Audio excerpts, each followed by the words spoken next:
সুপ্রিয় বন্ধুরা, আজকে আপনাদের সামনে আমি দেখাবো যে আসলে ঘেঁটিটাল বা ঘাড় ঘোরা রোগ হইলেও কবুতর যে সুস্থ করা যায় সেটার একটা প্রমাণস্বরূপ আমি আপনাদেরকে এই কবুতরটাই দেখাবো।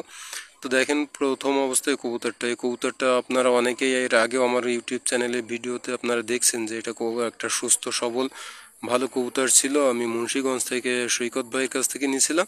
তো পরবর্তীতে কবুতরটা এরকম ঘাড় ঘুরে যায়, খুব দুর্বল হয়ে যায়, এইভাবে ঘুরতে থাকে, টোটালি উঠতে পারে না। তো আমি সেক্ষেত্রে কবুতরটা চিকিৎসা করিয়েছি। আমি আসলে কবুতর কখনো কোনোভাবেই অসুস্থ হইলে বা কোনো কিছু হইলে আমি কবুতর সহজে জবাই করি না বা খাওয়ার উদ্দেশ্যে ব্যবহার করি না। তো এই কবুতরটা দেখেন, এই এতটাই আমার হয়ে গেছে, এর খাওয়াইতে খাওয়াইতে বেশ 1-1.5 মাস ধরে কিন্তু আমি এর এইভাবেই গালে তুলে খাওয়াই। যার জন্য দেখেন, ও আমারে দেখলেই কিন্তু চলে আসে খাওয়ার জন্য। আপনারা যদি খেয়াল করেন তো দেখেন এই যে আমার হাতে ঠোক দেওয়ার একটা পরিকল্পনাও করতেছে, কিন্তু আসলে ঠোক লাগাতে পারতেছে না, ও অনেক দুর্বল বলে। তো এই কবুতরটা আমার কিন্তু আক্রান্ত এর বেশ কিছুদিন পরে, অর্থাৎ সপ্তাহখানেক পরের ভিডিও। যখন আমি ওরে এইভাবে করছিলাম যে খাওয়াতে খাওয়াতে এরকম অবস্থা হয়ে গেছিলো যে আমার দেখলেই খাওয়ার জন্য চলে আসতো, কিন্তু সঠিকভাবে মানে ঠিকভাবে দাঁড়াতে পারতো না, এরকম খালি শুধু শুধু ঘুরতো।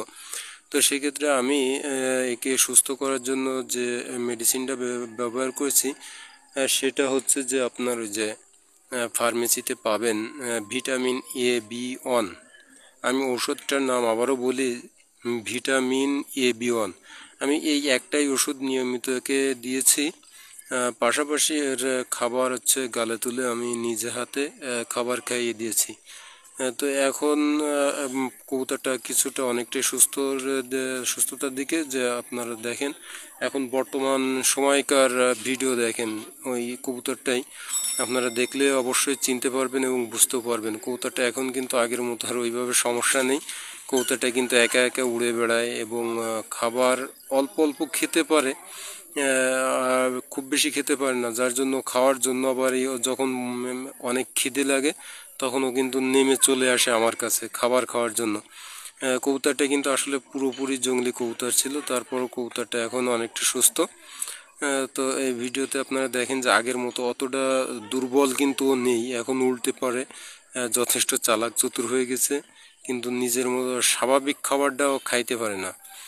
যার জন্য মাঝে মাঝে একটু আমার খাবার খাইয়ে দিতে হয় এখনও।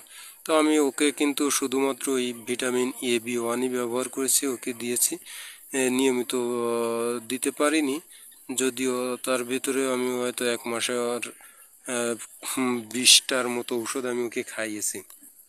তো সব দিক দিয়ে এখন কবুতরের এক সময় কিন্তু বডি অনেক শুকিয়ে গিয়েছিল, এখন আগের থেকে গ্রোথ ভালো। এখন বেশ সবলও আছে এবং অনেক মারামারিও করে। একটু আগে এই মুরগির সঙ্গেই যুদ্ধ করতেছিল, আর খোপের ভিতরে এরকম নিজের জায়গা দখল করে নিয়েছে। সব মিলে খাওয়ায় দাওয়ায় ঘুরে বেড়ায়। তো এখন আশা করা যাচ্ছে যে আল্লাহ হয়তো ওকে ফিরিয়ে দিয়ে গেছে এবং খুব শীঘ্রই সুস্থ হয়ে যাবে। তো দেখেন, এখন আমি ওকে ধরবো, ধরার পরে আমি ওকে কিছু খাবার খাইয়ে দেব। তো আর সাধারণত ধরা দিতে চায় না, এখন আর আগের মতো ধরাও যায় না, এখন উল্টে পড়ে। তো এই জন্য ধরতে গেলেই চলে যায়, এখন একটু টেকনিক করেই ধরা লাগে।